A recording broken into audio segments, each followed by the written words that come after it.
Alors regardons maintenant sur ce schéma de courbe pression-volume comment évolue paramètre par paramètre la courbe pression-volume en fonction d'un changement de l'une de ces valeurs. Alors on va commencer, comme la semaine dernière, par une variation de la précharge. Et donc qui dit précharge dit étirement différent. Donc, in situ, dans un cœur tridimensionnel, ça veut dire l'étirement, ça correspond au remplissage, donc à la compliance, exactement. Et donc vous aurez sur cette phase d'augmentation de la précharge, par rapport à la valeur ici de référence, de ce cycle initial, vous aurez donc un point, ici, d'ouverture mitrale, qui va se déplacer dans quel sens? Si vous augmentez la précharge, ça va vers la droite, d'accord? Et donc vous allez avoir soit un temps plus long pour remplir votre ventricule. Alors on a dit c'est une fréquence à 60 par minute, donc un cycle par seconde, 1000 millisecondes, et donc vous aurez normalement un remplissage qui vient se faire régulièrement, sauf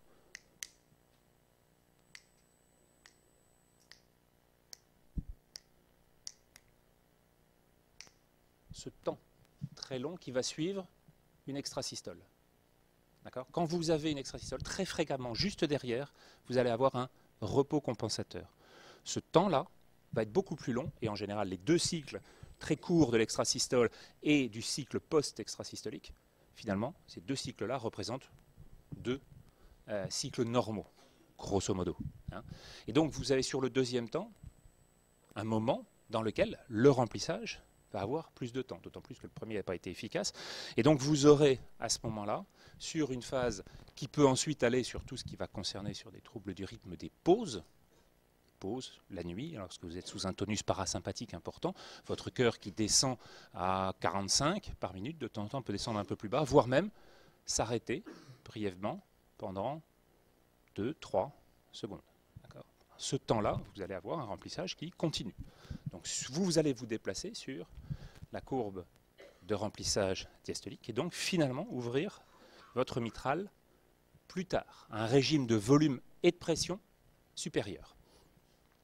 À partir du moment où vous avez ça, vous allez avoir, pour une pression artérielle qui va quasiment pas changer, voire même qui sera un tout petit peu plus faible, vous allez avoir une possibilité de sortir une quantité plus importante en raison de la loi de Starling, et donc d'avoir une adaptation quasiment immédiate pour ramener sur un volume d'éjection supérieur, mais ramener votre point de fermeture aortique quasiment au même niveau, quasiment. Et donc très rapidement, cycle à cycle, adapté sur ce changement d'une augmentation de précharge par l'adaptation de la loi de Starling, régulation intrinsèque, vous aurez une capacité à augmenter votre volume d'éjection systolique pour pouvoir revenir très rapidement et recommencer, si le cycle se remet en place rapidement, une valeur identique au cycle de base.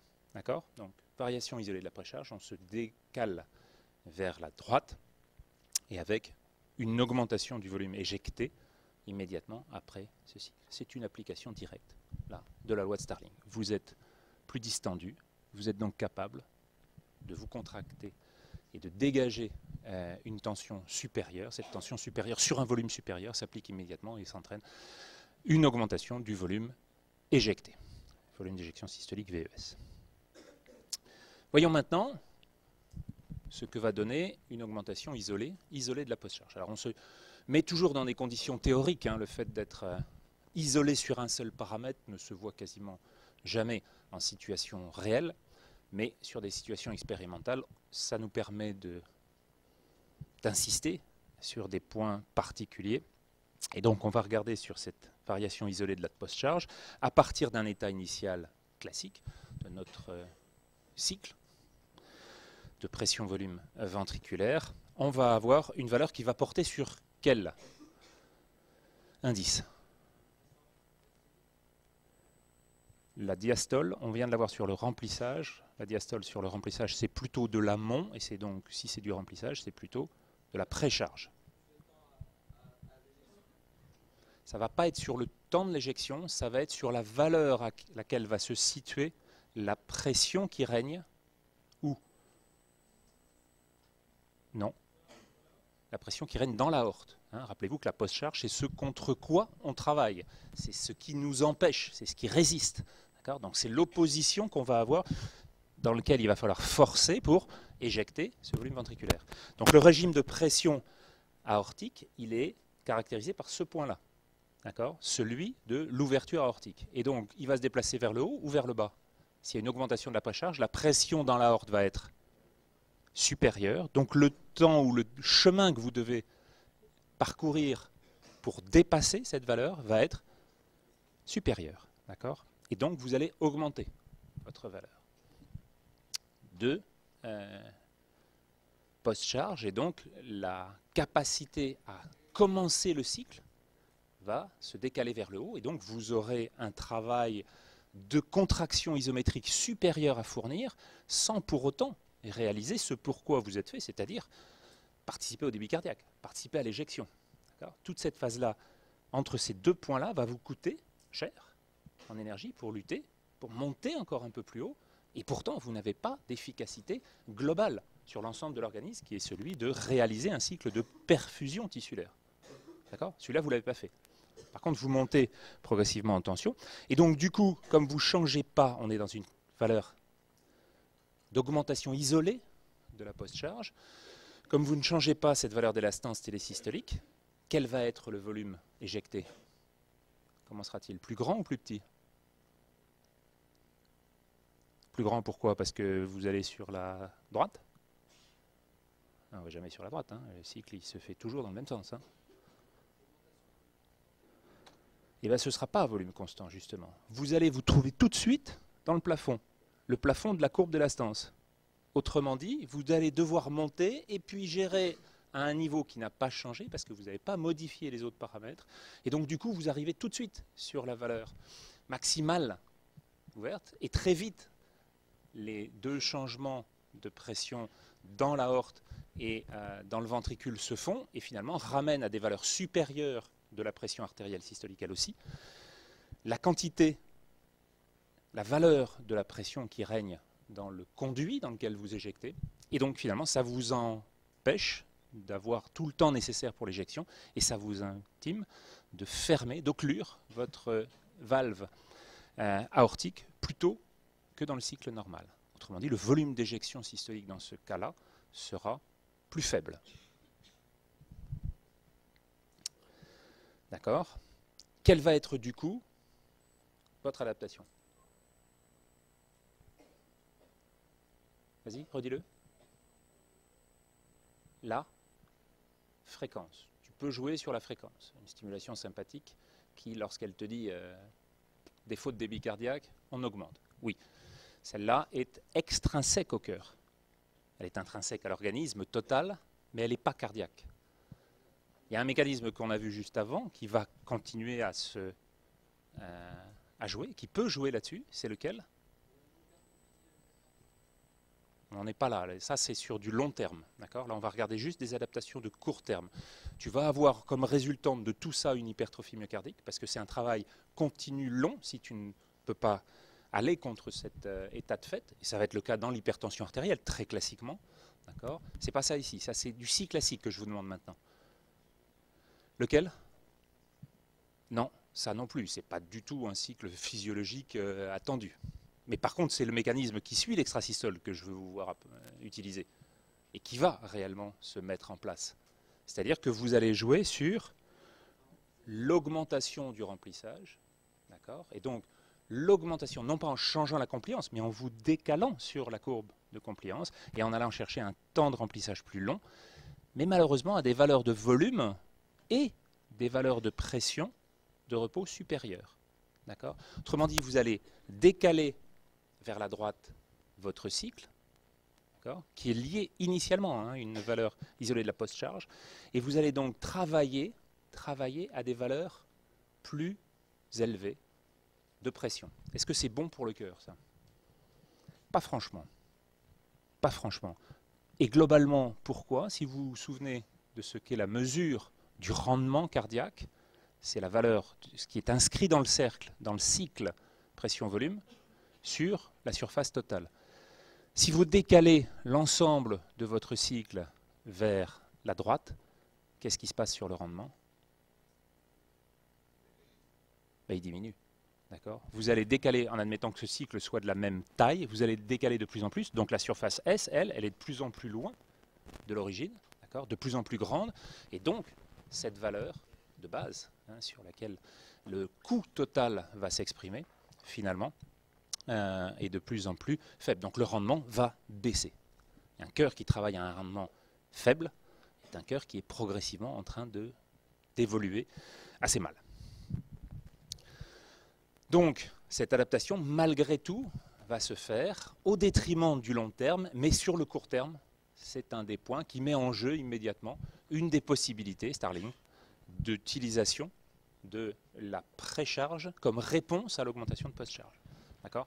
Donc vous allez là avoir un double mécanisme, celui d'une opposition frontale, d'augmentation de la pression dans les conduits, et en particulier dans l'aorte. Et l'une des adaptations est de déplacer progressivement votre remplissage pour augmenter un peu plus la valeur du volume éjecté, puisque c'est ça qui est in fine l'indice le plus important et celui sur lequel votre régulation de la circulation totale se fera. On va voir maintenant l'inverse, celui dans lequel vous parvenez à faire le diagnostic, parce qu'au bout de 2 ans d'errance, vous avez fini par trouver le gène de l'hypertension artérielle, et donc, en jouant sur une thérapie génique qui n'existe pas, vous allez utiliser les traitements classiques de l'hypertension artérielle qui vont jouer sur la post-charge, principalement. Et jouant sur la post-charge, vous allez regarder comment on va diminuer quelle valeur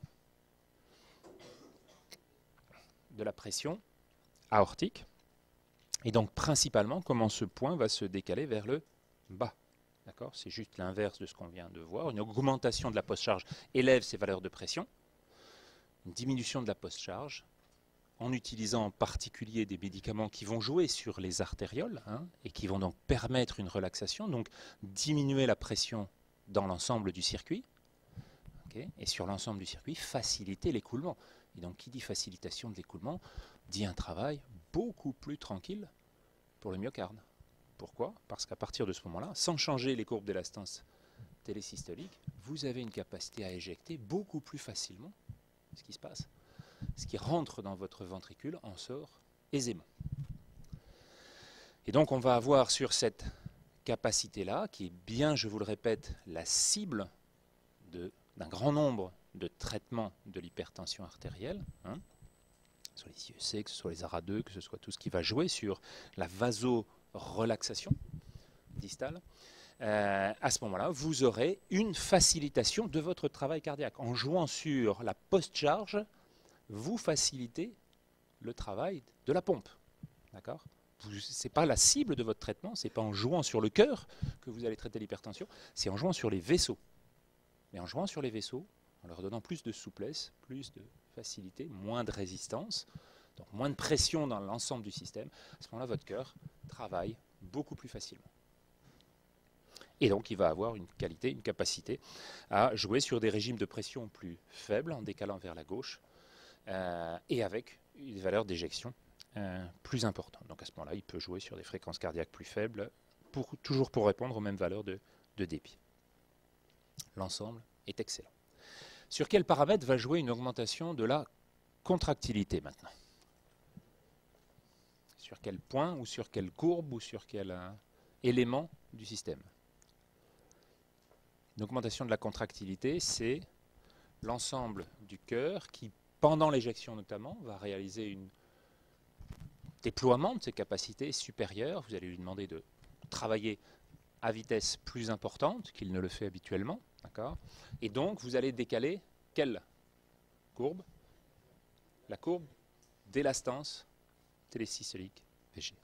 C'est celle-là qui va vous permettre, pour les mêmes valeurs de précharge et de post-charge, donc on n'a pas changé le remplissage ici, si on est dans une augmentation isolée, on n'a pas changé la valeur de la post-charge, ce point qui va permettre l'ouverture de la valve ventriculo-artérielle, et vous aurez par contre une capacité supérieure d'éjection et de régime pour vous déplacer sur une courbe d'élastance télésystolique ventriculaire gauche qui sera décalée vers le haut. D'accord ? Tout ça, ce sont des indices d'augmentation de l'efficacité contractile de la totalité du système. Okay ?